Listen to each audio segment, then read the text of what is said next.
அஸ்ஸலாமு அலைக்கும் வரஹ்மத்துல்லாஹி வபரகாத்துஹு. அல்ஹம்துலில்லாஹ். இன்னைக்கான ஹதீஸில் நம்ம என்ன பார்க்க போகிறோம் அப்படின்னா, நரக நெருப்பை நாம் தொழுவதனால் எப்படி அணைப்பது அப்படின்னு நம்ம பார்க்க போகிறோம். ஷஹீதோட அந்தஸ்தோட தொழுகை மேலானது அப்படின்னு திருத்தூதர் நாயகம் ஸல்லல்லாஹு அலைஹி வஸல்லம் அவர்கள் நமக்கு நிறைய ஹதீஸில் சொல்லியிருக்காங்க. அதற்கு உதாரணமாக இன்னைக்கு நம்ம ஹதீஸில் நம்ம ஒரு விஷயத்தை பார்க்க போகிறோம். அது என்னது அப்படின்னா, தொழுகையினால் பாவங்கள் மன்னிக்கப்படுகின்றன என்ற கருத்து பல ஹதீஸ்களில் அறிவிக்கப்பட்டுள்ளது. மேலும் தொழுகையில் இஸ்திஃபாரும் இருக்கிறது.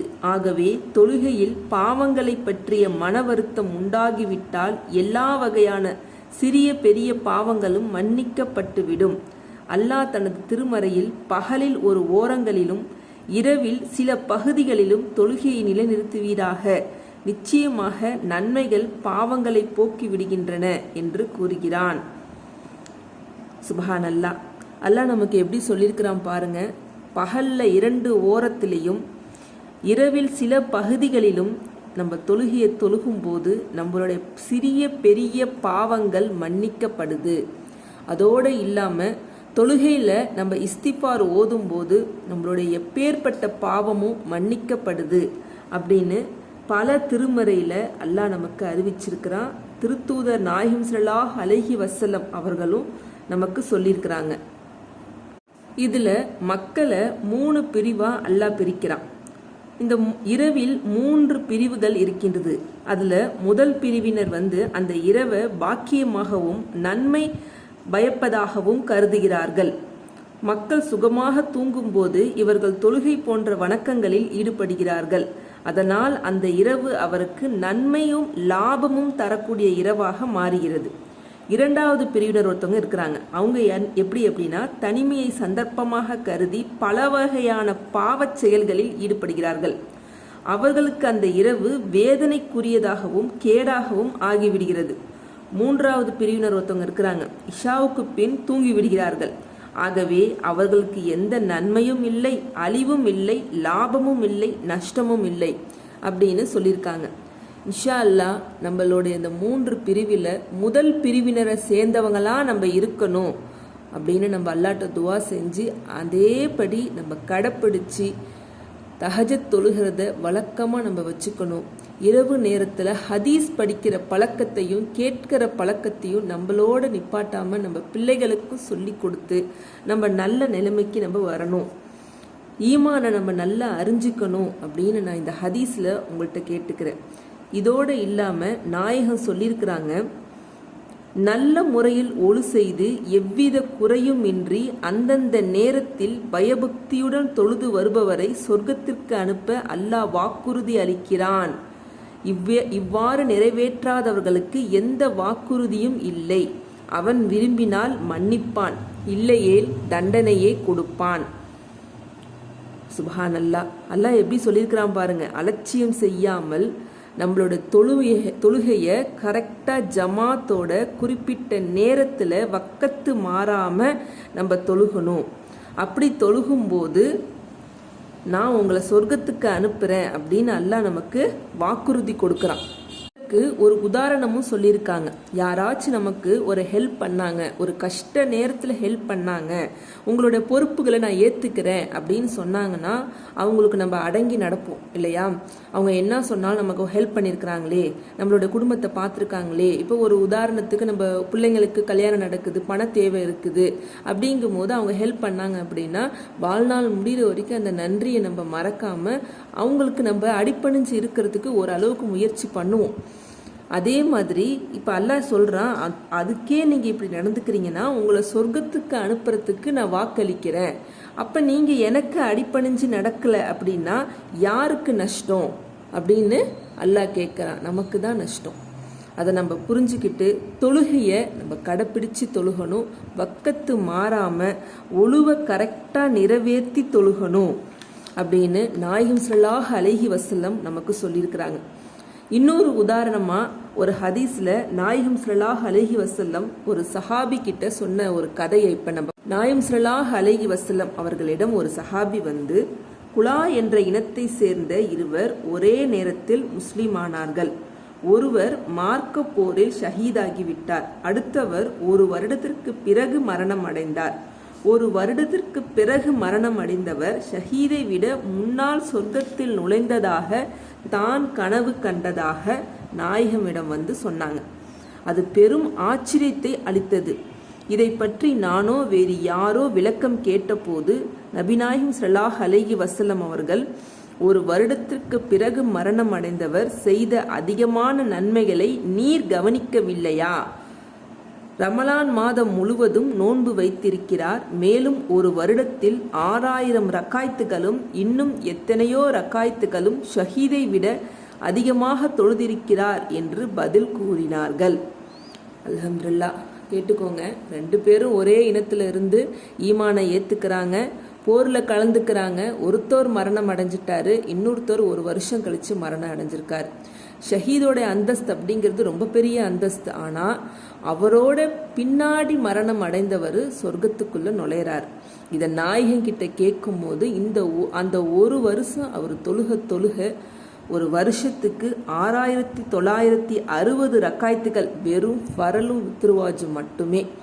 ஒரு நாளைக்கு நம்ம தொழுக ஃபரல் வித்ருவாஜு மட்டுமே 20 ரக்காய்த்துக்கள் ஆகின்றன. ஒரு மாதத்துக்கு 29 நாட்கள் என்று வைத்துக்கொண்டால் ஒரு வருடத்துக்கு 6960 ரக்காய்த்துக்கள் ஆகின்றன. அல்ஹம்துலில்லாஹ். இன்னும் நம்ம 30 நாட்கள் உள்ள ஒவ்வொரு மாதத்துக்கும் 20 ரக்காய்த்துக்கள் அதிகமாகும். மேலும் சுன்னத்து நஃபில் தொழுகையில நம்ம சேர்த்து தொழுதோம் அப்படின்னா எவ்வளோ ரக்காய்த்துன்னு கணக்கு போட்டு பார்த்துக்கோங்க.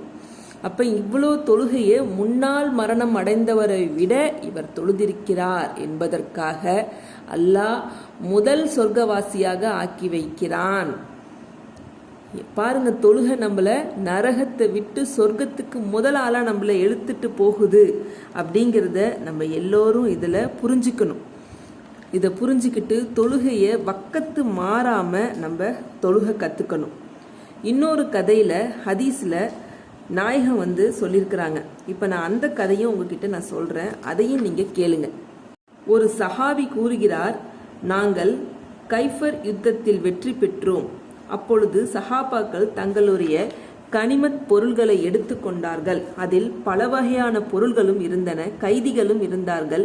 சஹாபாக்கள் தங்களுடைய பொருட்களை விற்கவும் வாங்கவும் இருந்தனர். தமக்கு தேவையான பொருள்களை வாங்கவும் தேவையில்லாத அதிகப்படியான பொருள்களை விற்கவும் செய்தார்கள். அப்பொழுது ஒரு சஹாபி திருநபி ஸல்லல்லாஹு அலைஹி வஸல்லம் அவர்களிடம் வந்து, அல்லாவின் தூதரே, இன்றைய வியாபாரத்தில் எனக்கு கிடைத்த லாபத்தை போல இங்கு யாருக்குமே கிடைக்கவில்லை என்று கூறினார். அருமை நபி ஸல்லல்லாஹு அலைஹி வஸல்லம் ஆச்சரியப்பட்டு, அப்படி எவ்வளவு லாபம் கிடைத்தது என்று கேட்டார்கள். அதற்கு அவர், நான் பொருள்களை விற்கவும் வாங்குவமாக இருந்ததில் 300 ஊக்கியாக்கள் வெள்ளி காசுகள் லாபமாக கிடைத்தன என்று கூறினார். இதை கேட்ட நபி ஸல்லல்லாஹு அலைஹி வஸல்லம், இதைவிட அதிக லாபம் தரும் ஒன்றை உமக்கு கூறட்டுமா என்று கேட்டார்கள். அல்லாவின் தூதரே, அது என்ன என்று அந்த சஹாபி கேட்க, ஃபரலு தொழுகைக்கு பின் 2 ரக்காயத் நஃபில் தொழுவதாகும் என்று அருமை நபி ஸல்லல்லாஹு அலைஹி வஸல்லம் அவர்கள் அறிவினார்கள். அல்ஹம்துலில்லாஹ். நாயகம் எப்படி சொல்லியிருக்காங்க பாருங்க. உனக்கு கிடைச்ச அந்த 300 ஊக்கியாக்கள் வெள்ளி காசுகளோட 2 ரக்காயத்து ரொம்ப பெரியது அப்படின்னு சொல்லியிருக்கிறாங்க. நஃபில் தொழுகையை நீ தொழுகும் போது, பரலுக்கு அப்புறம் நஃபில் 2 ரக்காயத்து நீ தொழுகும் போது நீ கிடைத்த லாபத்தோட உனக்கு அந்தஸ்து அதிகமாக அல்லாஹ் கொடுக்கறான் அப்படின்னு சொல்லியிருக்கிறாங்க. அது எப்படி வந்து நமக்கு சொல்லி புரிய வச்சிருக்காங்க பாருங்க. நாயகம் ஸல்லல்லாஹு அலைஹி வஸல்லம் உண்மையான லாபம் என்ன அப்படின்னு அவங்க சொல்றாங்க. எப்பொழுதும் நிரந்தரமாக இருப்பதே உண்மையான லாபமாகும். 2 ரக்காயத்தை விட 3000 ரூபாய் பெரிதில்லை என்ற நிலைக்கு நம் ஈமான் வந்துவிட்டால் வாழ்க்கையில் உண்மையான இன்பத்தை பெறலாம். உண்மையில் தொழுகை அவ்வளவு மேலான செல்வமாகும். ஆகவே நாம் தொழுகையில் கண் குளிர்ச்சி இருப்பதாக அருமை நபி ஸல்லல்லாஹு அலைஹி வஸல்லம் அவர்கள் அறிகிறார்கள். பார்த்துக்கோங்க, அந்த லாபத்தோட நீங்க எவ்வளோ லட்சக்கணக்கில் சம்பாதிச்சாலும் பரலுக்கு அப்புறம் தொழுகிற நஃபில் 2 ரக்காயத்துல கிடைக்கிற லாபத்தோட அது ரொம்ப கம்மி அப்படின்னு நாயகன் நமக்கு சொல்லியிருக்கிறாங்க. இன்ஷா அல்லாஹ் நம்ம ஃபரல் தொழுகையோடு சேர்த்து நஃபில் தொழுகையும் நம்ம தொழுகிறதுக்கு வழக்கமாக்கிக்கணும். முறை நபிநாயகம் ஸல்லல்லாஹு அலைஹி வஸல்லம் நஜிது நாட்டிற்கு ஒரு படையை அனுப்பியிருந்தார்கள். சீக்கிரமே வெற்றியடைந்த அந்த படையினர் அதிகமான கனிமத் பொருள்களுடன் திரும்பி வந்தார்கள். அவ்வளவு குறுகிய காலத்தில் பெரும் வெற்றி பெற்று அதிகமான கனிமத் பொருள்களுடன் அவர்கள் திரும்பியதை பற்றி மக்கள் ஆச்சரியப்பட்டார்கள். கேட்டுக்கோங்க, அவ்வளோ சீக்கிரமாக அவங்க வந்துட்டு அந்த ஊருக்கு போய் அந்த போரில் வெற்றி அடைஞ்சு நிறைய பொருள்களை எடுத்துகிட்டு வந்திருக்காங்க. அப்போ நாயகன் சொல்கிறாங்க, இதைவிட குறைந்த நேரத்தில் உங்களுக்கு அதிகமான கனிமத் பொருள்களையும் செல்வத்தையும் சம்பாதிக்க கூட்டத்தினரை பற்றி உங்களுக்கு கூறட்டுமா அப்படின்னு கேட்டிருக்காங்க.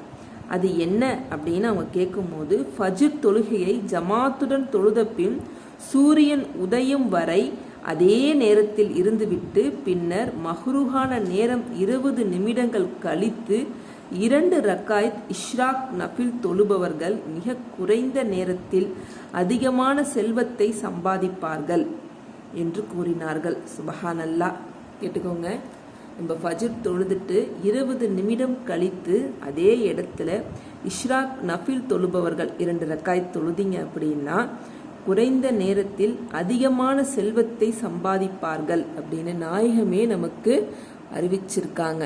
இன்ஷா அல்லாஹ் நம்மளால முடிஞ்ச வரைக்கும் நாயகம் சொன்ன தொழுகையை நம்ம கடைப்பிடிக்க பார்ப்போம்.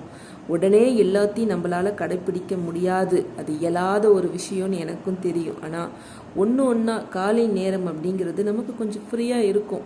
நம்ம எவ்வளோ சீக்கிரம் எழுந்திருச்சு நம்ம தொழுகையை நம்ம கடைப்பிடிக்கிறோமோ அவ்வளோ சீக்கிரம் அல்லாஹ் நமக்கு ஒரு நல்ல வழியை காட்டுவான்.